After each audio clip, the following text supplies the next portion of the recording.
Recently, a lady made several claims about the communal violence in Manipur, suggesting that it was pre-planned. However, her statements are misleading and require clarification. First claim, she stated, "I am from Manipur, but I am not a Manipuri lady." This statement carries a deeper meaning. Anyone born and brought up in Manipur, regardless of caste or creed, is considered Manipuri. By distancing herself from this identity, she raises questions about her true intentions. If she is not Manipuri, then where is she from, and why is she attempting to malign the state? Second claim, she asserted that only 10% of the people in Manipur speak Manipuri. This is a blatant lie. Manipuri, Meiteilon, is widely spoken across the state and is the official language. Third claim, she claimed that government officials collected documents for verification and marked houses with red paint. However, no government department has made such a declaration. If such an event had occurred, social media and news outlets would have widely reported it. There is no verifiable evidence to support this claim. Fourth claim, she mentioned that Kuki houses were destroyed or burned.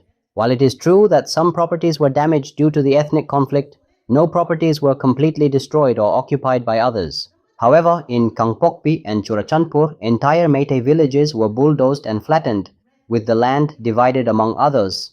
If Kuki people wish to return to Imphal, they will find their homes intact. In contrast, Meitei people who were displaced from these areas will not find their properties standing.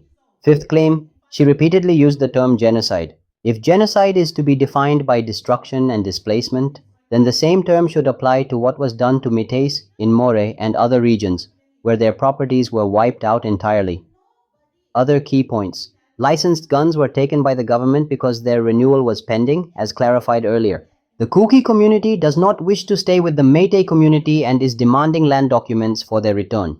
However, legal land ownership in Manipur is determined by government records. If the government truly collected documents unfairly, legal action should be taken, and every Manipuri would support a just cause. If a separate administration is being demanded, then it should be limited to specific areas like Churachandpur and Kangpokpi, rather than entire districts that belong to multiple communities. Several tribes in Manipur do not identify as Kuki and oppose this demand.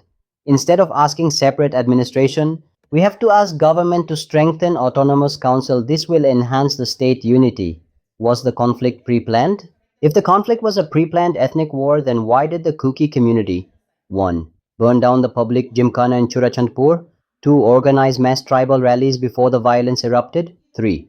Spread news of Meitei houses being burned in Churachandpur, 4. Engage in the ethnic cleansing of Meiteis from More, 5.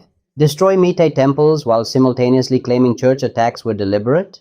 No single group could have planned such a large-scale conflict.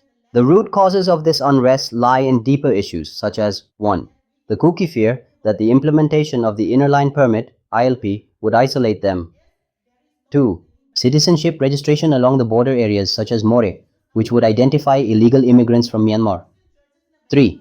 The destruction of illegal settlements in forest areas, which would expose undocumented settlers. The government has provided compensation to those with valid land records, proving their legal residency in Manipur. Final appeal.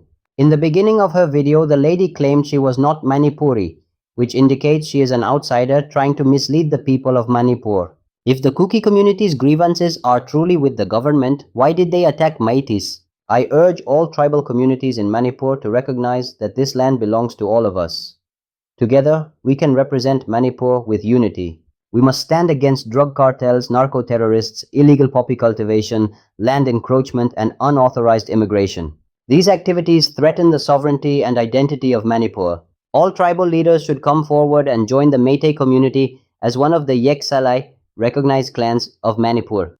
Let us unite against external forces that seek to divide us. No outsider has the right to dictate our future. Thank you.